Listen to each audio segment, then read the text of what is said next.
For today's video mga sister, samahan mo ako maglinis ng shop and after no, nag-crave nga ako sa binagoongan kaya ayan, napabili nga kami sa palengke ng mga ingredients. So come spend another day with me as 28-year-old public school teacher, small multi-shop owner, wife, and a mom, and back with another mini vlog.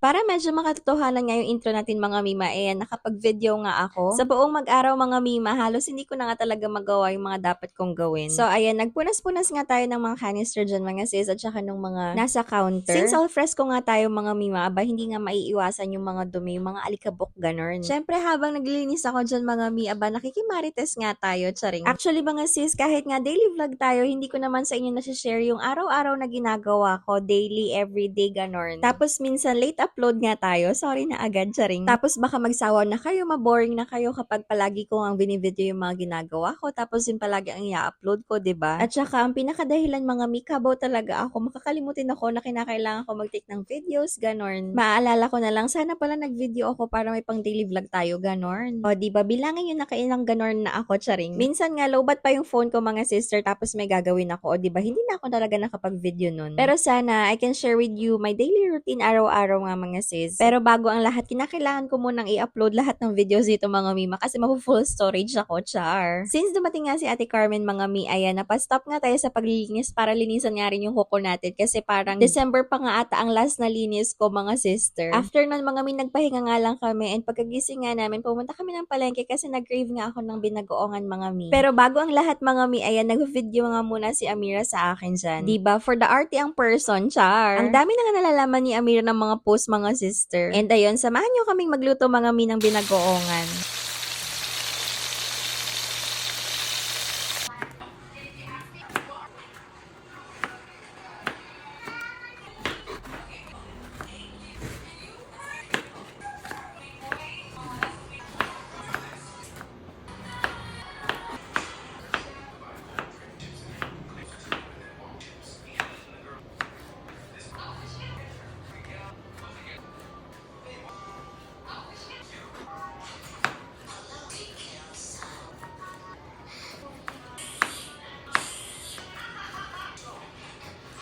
And ayan mga mima, nagtry nga kami maglagay ng kangkong dyan since parang may nakainan nga kami. Naglagay niyan. Well, in fairness, masarap nga talaga siya mga sister. Nagbibigay siya ng konting crunchiness dun sa binagoongan ninyo. Ilagay niyo rin yung dahon mga mima. Huwag niyo nga lang i-overcook mga sis.